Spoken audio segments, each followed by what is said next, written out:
Hey there, thank you for joining me for another episode of Total Ramblings. I was randomly looking through comments on some of my videos last night, and I didn't realise this, but I actually have had a little bit of feedback. Now, I want to first of all say that I completely agree with the feedback that I've been given, and in the spirit of openness and honesty, I'm going to read it out to you because I really can't add anything else to what's been said. I don't disagree with it at all. I'm not trying to pick a fight with anybody here. And in fact, I've had some rather nice follow-up feedback. So this relates to my particularly shambolic opening of the Dwarf 3 telescope, which I have here. Previous viewers might recall that I had some problems getting it working. And of course, this was totally down to my own utter incompetence, because I was probably in a bit of a rush, and also I ignored some of the prompts that I was given. So for example, I denied it access to certain things. I will stick with what happened though, is that I then completely reset everything, and I went through the whole process again, this time specifically allowing all of those accesses, but nothing seemed to work until I updated iOS. Okay, that's probably on me, but it always seems a bit odd to me that an operating system for a phone has to be updated for an app to work. I don't know whether that's just me, but anyway, I had a particular comment here. Jed Unsworth. He wrote, "Negative comments are removed." I'm not sure if he thought I was deleting negative comments, because I don't, or whether he would be deleting negative responses. But I'm going to read this out to you because he's completely right. He wrote, "The presenter is unable to work out simple steps." Yep. "Blames the unit, though his current software was out of date." Yeah, I guess. "He failed to understand basics and made many ignorant references to 1980s technology." Well, I challenge that. I was there in the 1980s, and the 1980s had a lot of innovative stuff, but a lot of it either didn't last very long or just didn't work. They were trying out lots of different ideas in the 80s, and some of them just obviously didn't bear fruit. But anyway, during setup, he ignored the instructions in the book or online. Yep.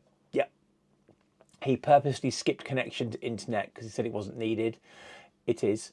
He continually clicked buttons without any direction. He never considered that in 2025 one should expect a tech product to refer to the internet for latest software updates. Clearly the presenter is technologically challenged.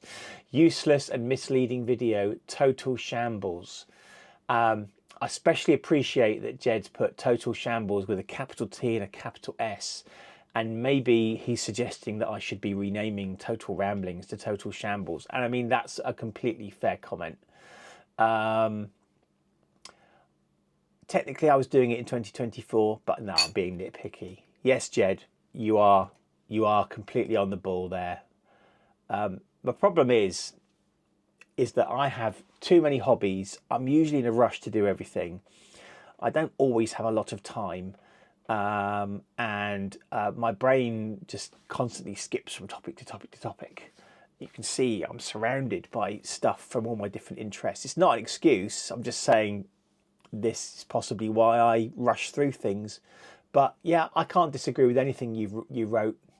And I read that comment last night, and I was thinking I'm gonna use that as feedback in a future video. In fact, I've actually changed the description of that particular video. I've put watch the video that Jed Unsworth called a total shambles, and I've put at the end, "If you want a definition of total incompetence, this video is for you." Yeah, I never pretended to be the most competent person on the planet. I am kind of like your typical sort of, I kind of dabble in different sort of things and different kind of interests, and I never really get much expertise in any of them. I just kind of have too many things that I'm interested in. That's my fault. Somebody else wrote, Apple is crapple, referring to my phone. Okay, yeah, I mean, I get people get tribal about iPhones and Androids and operating systems, and I have replied, well, maybe, but I was also being an incompetent fool. I'm quite prepared to admit my incompetence. If I was at all worried about this video making me look like an idiot, I'd bring it down. It probably does make me look like an idiot. The like ratio on that one isn't very good. Someone else has put, if you look at the image on your phone, it has to open. Indeed, I wrote. A couple of other sort of responses. Yeah, it's likely that all your connection issues are due to selecting don't allow. I completely agree, I can't disagree with anything that you guys or ladies said to me. It's it's kind of I don't get embarrassed by this stuff. I think it's funny. It's like on my World's Bestest Poet website. The World's Bestest Poet is just a joke that got way out of hand, and I've published books and all sorts. It's complete irony. It's complete tongue-in-cheek. And in fact, I love it when I get a bad review because I stick them on the testimonials page. And I wish there was some way of doing that with YouTube, and there might be, because I'd love to add the total shambles comment to that testimonial kind of page. So yeah, hands up, you know, it's almost impossible to embarrass me because some years ago I took somebody to court for, shall we say, historical events. I lost the case, but the barrister on the other side did her absolute best to embarrass me. And the day one, I had my mother-in-law there, and I said, "There's nothing you can say that will embarrass me. I've got family members here. Everybody knows everything." And on the next day, my boss from work was there. You know, it's impossible to embarrass me because my most deepest, darkest secrets have been exposed to the world in a courtroom for all to hear.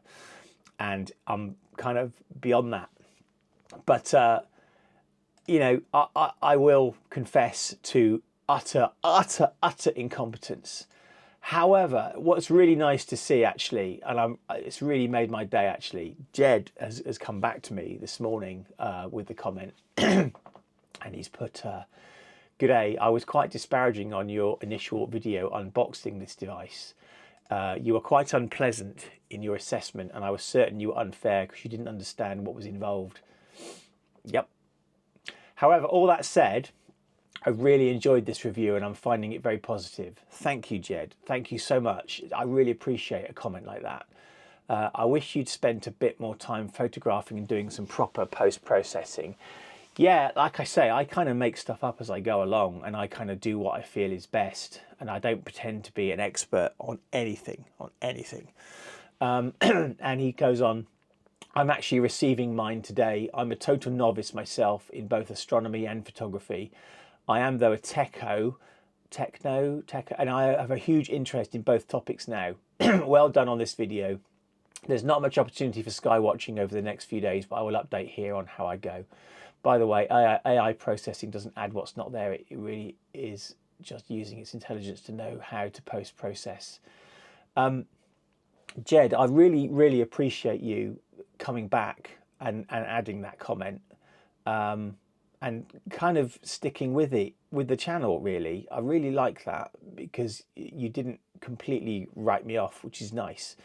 And I can't pretend to be perfect in the future to any of you guys. You know, I even, on one of my previous reviews, I did a little jingle about it being a half-assed product review. I'll stand for that. I'll stand up to that because, you know, it's I don't profess expertise in any of these topics, but I really appreciate you coming back, Jed, and saying, you know, you enjoyed the video. I'm really glad you did, and I really hope you get some good pictures out of your particular device as well. Maybe you could share them with me. That would be nice.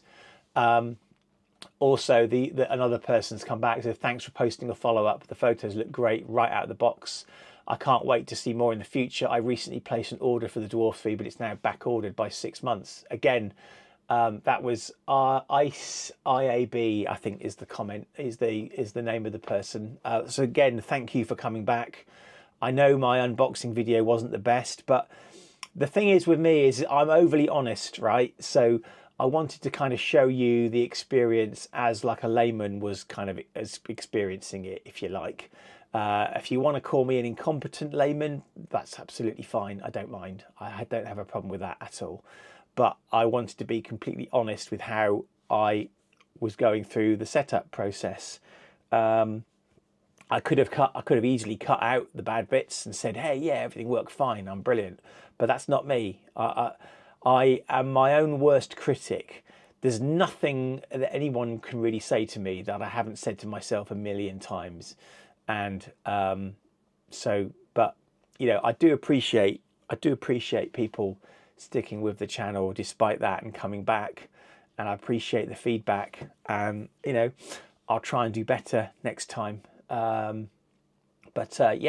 I just wanted to do a kind of quick piece really to kind of expose my own incompetence, if you like, really.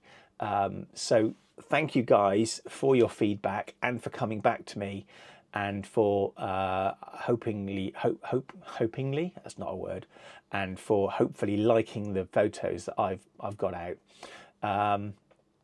I actually got a really good picture of the Orion Nebula last night, and I'm going to put it up here now. The app froze about after 307 exposures. Not quite sure why. The phone wasn't responding anymore, and I had to turn off the Dwarf 3, and the only image I could get out was a stacked JPEG, not a stacked PNG, so the quality might not be as good. Also, you'll notice that there's a diagonal line going across the picture. Now that happened fairly early on, and I nearly aborted the stack, but I didn't. I think it might have been an airliner or possibly a chain of Starlink satellites going across.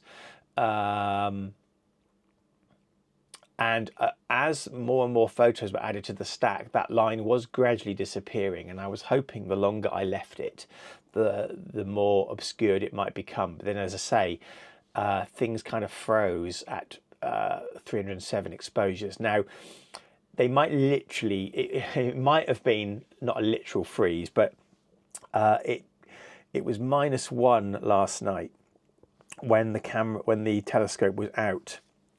And it's entirely possible that that's below the recommended operating temperature, which I believe stops at 0. It could have been that. It could have just been they didn't like the temperature. I mean, last night it wasn't out during this temperature, but last night it got down to -5 here where I live. So it's possible that maybe it was a bit too cold for it. But anyway, I got a nice image out of it anyway. And I just thought I'd share that with you guys. And also I have took another moon picture, and I have created a new sort of what I've done is I've been adjusting the moon pictures. I've been rotating them so the craters line up, so that I can do a nice transition across the different phases that I've been able to capture. So I hope that's of some interest to you. But yeah, hands up, I am not necessarily the most competent person, and you know, this is probably explains why I don't have very many subscribers, but I just do this as a hobby. I'm not pretending to be a professional. This channel covers many different topics which are all interests of mine, and that kind of might explain things that I'm a bit skittish with some of the things that I'm interested in, and I like to kind of get things set up quickly and in a hurry and that kind of thing, and that's entirely on me. But thank you guys for your feedback. I do appreciate it, and thank you especially for coming back and sticking with me and saying you like what you saw. I'm going to go away now. It's the last day of my week off work, so I'm going to go and find something productive to do. Don't know what that's going to be yet. Thank you very much everyone for watching this, subscribing and doing all the usual stuff, and hopefully I will see you in the next episode of Total Ramblings. Bye bye.